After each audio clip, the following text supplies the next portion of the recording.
Welcome to Revelation Unraveled. I'm your host, William Tapley, also known as the third eagle of the apocalypse and the co-prophet of the end times. On this program, I'm going to prove from the Bible that Barack Obama cannot possibly be the Antichrist.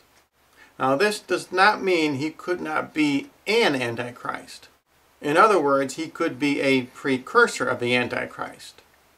Certainly, many of his actions, since he has become president, are anti-Christian in nature. God is not going to bless America when our president advocates stem cell research, for example, on unborn babies. Slicing and dicing babies for research is right out of the Nazi playbook. Barack Obama may end his speeches with God bless America, but God is not going to bless America unless we return to a respect for all human life, even the most defenseless among us, especially unborn children. As I have been saying on these videos, Barack Obama is the leopard as found in Daniel chapter number 7, and the last king of the south as found in Daniel chapter number 11. Now, if we take a closer look at these passages prove that Barack Obama cannot be the Antichrist, but nonetheless has a very important role to play in Bible prophecy, because he will be our last American president, and he will lead us to defeat in World War III.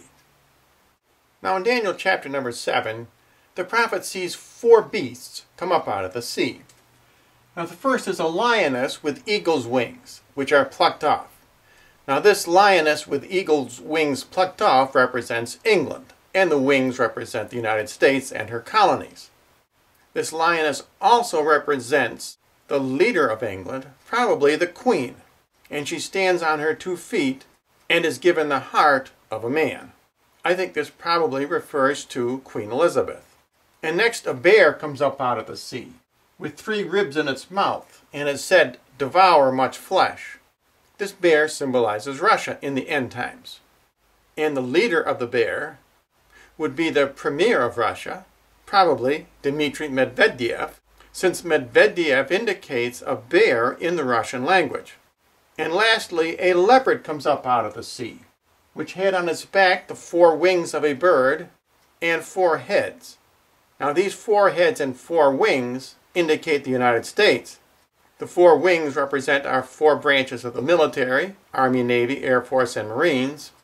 And the 4 heads symbolize the 4 most important entities of our government: Senate, House, President, and Supreme Court. The leopard also indicates Barack Obama, because he is the 44th President of the United States. And after these 3 beasts comes a 4th beast, dreadful and terrible and exceedingly strong. Now, this 4th beast is the one-world communist tyranny. And out of this beast comes the Antichrist, as Daniel writes. "I considered their horns, and behold, came up another one with a little horn." Now, every Bible scholar will tell you that this little horn is the Antichrist. So my question for you people who say that Barack Obama is the Antichrist: if Barack Obama is the Antichrist, then who is the leopard? Obviously, in Daniel, the leopard comes before the Antichrist. In other words, if Barack Obama is the Antichrist, as you claim, then you should also be able to identify the lioness, the bear, and the leopard, because all 3 come before the Antichrist. Now, in my videos, I have identified the first 3 beasts, as I just said. The Antichrist I have not identified, because he is not identifiable until at least 3½ years from now. Now let's look at Daniel chapter number 11. Now, in Daniel chapter number 11, the king of the south, who is Barack Obama, because his father came from Kenya, which is due south of Jerusalem, and in fact probably Obama himself was born in Kenya, although he does not want to admit this, this king of the south will provoke the king of the north, who is the premier of Russia, into World War III, as Daniel writes. And at the time of the end, that's the time we're living in now, the king of the south shall push against him, that is, provoke. The king of the north shall come against him like a whirlwind. Now that means that the Russian premier will come against the Americans with air power, with missiles, and with atomic weapons. Now following World War III, then the Antichrist appears in Daniel chapter number 11. He shall enter into the glorious land, and many countries shall be overthrown. Now every Bible scholar will tell you that this he must be the Antichrist. But again, those who claim that Barack Obama is the Antichrist have a big problem with this passage, because the last king of the south appears before the Antichrist.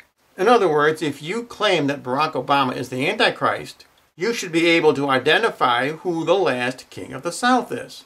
So I challenge you, who is the last king of the south? But if I am right, and the last king of the south is Barack Obama, there's no need to identify the Antichrist. And I believe we cannot identify him until at least 3.5 years into the Great Tribulation. And I'm not saying that any of this gets Barack Obama off the hook. Because, believe me, being the leopard is bad enough, especially for the fate of America.